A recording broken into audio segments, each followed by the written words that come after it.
Hey, this is Michael Whitaker. Thank you so much for joining in my channel today. If you click through, it's because you're interested in how to make brams, or what are brams. Well, brams are it's a cinematic sound design tool that we're hearing everywhere now in trailers. It kind of started with Hans Zimmer in Inception, and even in War of the Worlds with John Williams' score.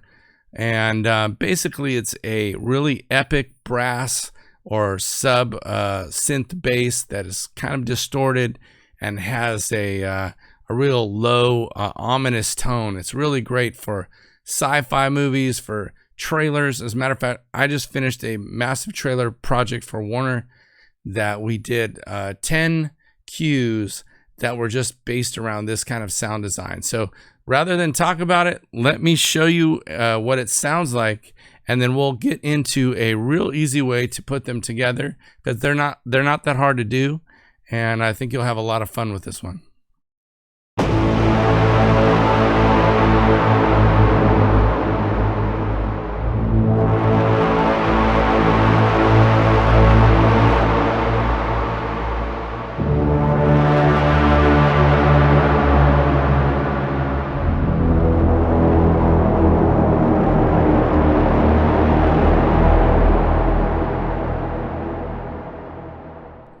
And there it is, the bram, or bram, onomatopoeia, whatever you want to call it.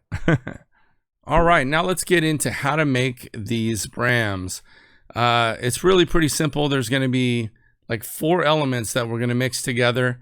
Now, there's a lot of variations in brams. Some are more brass heavy, some are more synth heavy. Some of them have actual percussion in them.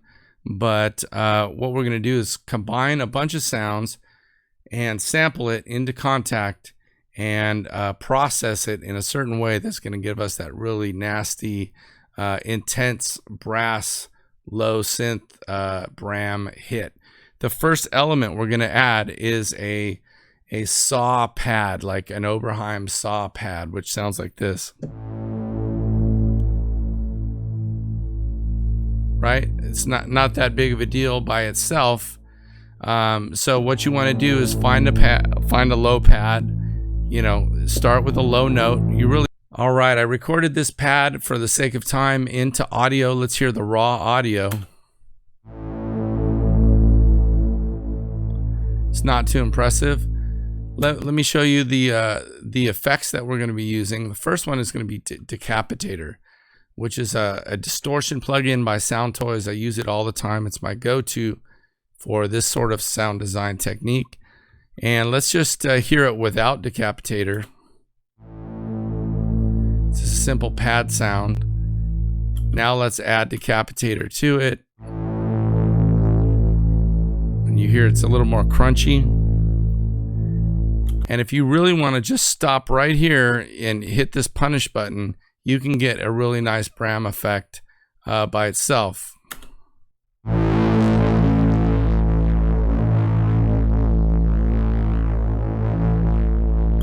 And that's pretty raunchy, but we're going to stack a bunch of things up together. So right now, that is, we're going to keep that punish button off and keep the drive at about 7 on the style A. But any distortion plugin, you could have Guitar Rig or something like that, it would still have a similar effect.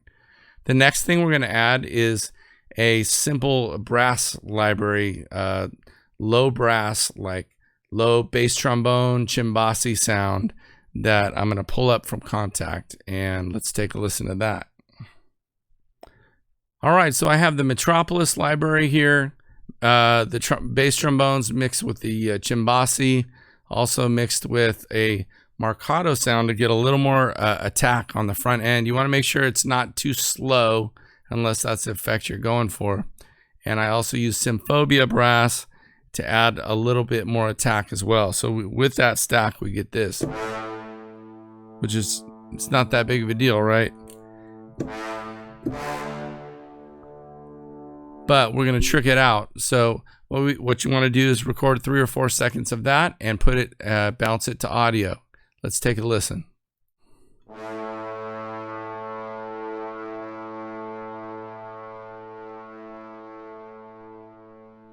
pretty normal brass sound.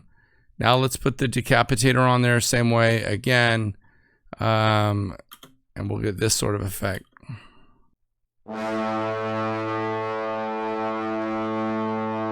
All right, so that adds edge to it, right? And of course, you know, you can go all the way with the punish button, like the previous example, and it'll be raunchy.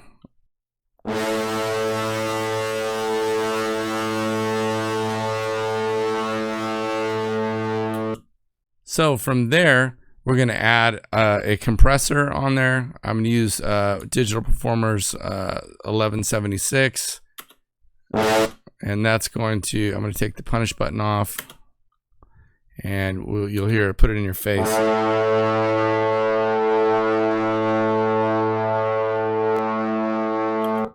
And the last element I'm going to have here is I'm going to use an equalizer, and I'm going to take a little bit of that high end off.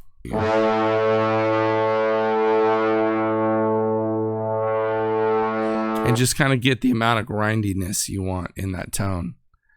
All right, the next element we're going to add is synth bass.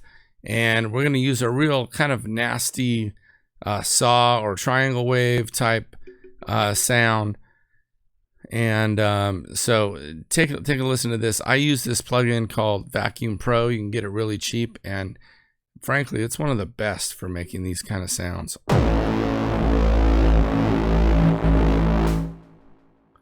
And it's like out of the box, it's just already pretty obnoxious. So I'm going to sample that, or not sample it, I'm going to record it into audio. And for the sake of time, I put it in audio and I've compressed it with my McDSP analog channel 202, which I really love. When you hit the auto button on this, it's like just instant heavy, more intense in your face. So the final element we're going to add is a drum hit. And the drum hit here is going to be just, you know, kind of a low kind of tom hit. So I don't want to hit it too hard with drums. And you can do Brahms with or without drums. And let's take a listen to there. There we go. Kind of that low smash, right? And that sample is coming from, let's take a look down here. This is coming from Pandora, Project Sam library. It's their cinematic drums patch. All right, so those elements together now, when we put them together, they're going to sound like this.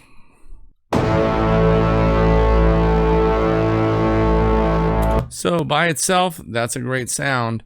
Now, if I bounce all those sounds together, you want to marry those sounds and get a nice level. And then let's listen to that sample just by itself.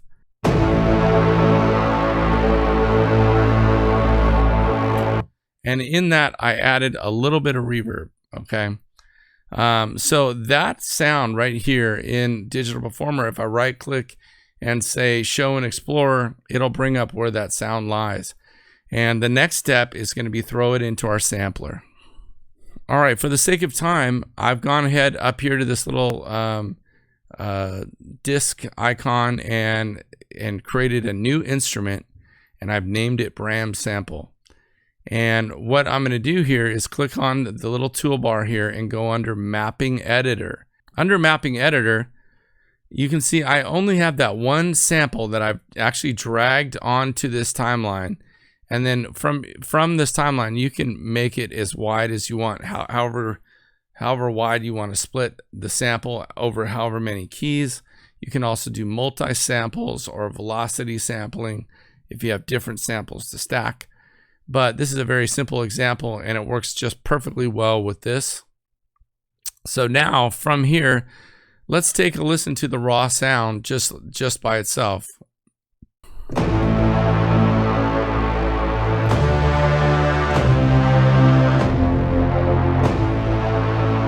And already it sounds pretty cool, right?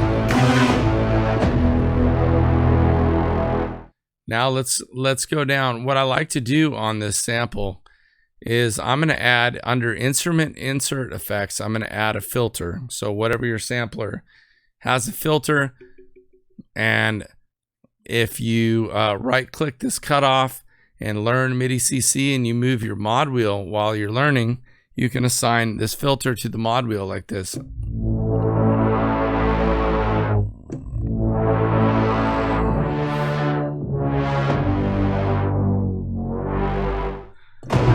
And that's a good technique with any kind of sound design element to be able to filter it out. All right, from here, now we're going to add the extra sauce on it. I'm going to go back to Sound Toys. I'm going to add a channel strip on here. This is just a stock sound, which puts some delay on it. Any delay would really work with this. And then this is my go-to like sound design reverb a lot of times. There's two different ones I use a lot.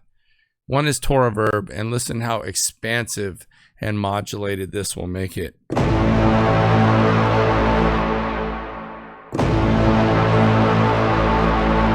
And I've got about 3.1 seconds of reverb on that. And that whole thing is going to go into this limiter, which is an L1 waves limiter. And just make sure I'm not peaking, okay? Now, the final step here with this is I'm going to add in to, on an aux track, it's another reverb that I use a lot is Valhalla Shimmer. And you're going to mix that in on an aux to your taste. And let's listen to that with Shimmer in there. And Shimmer's a really long reverb.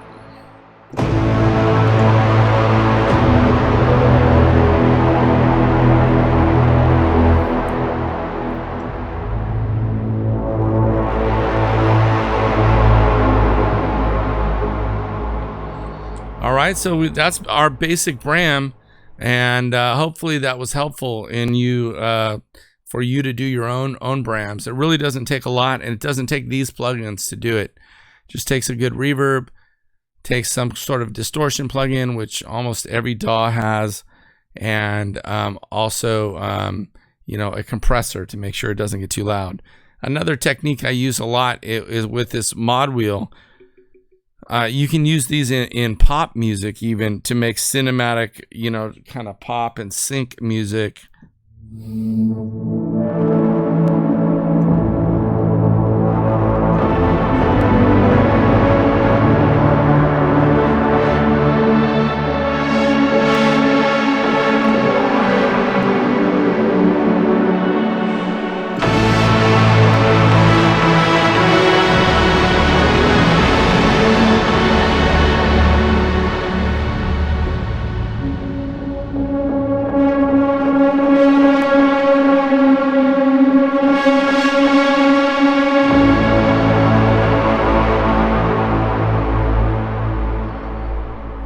There you go.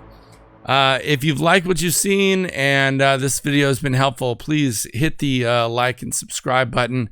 I've got lots more for you coming.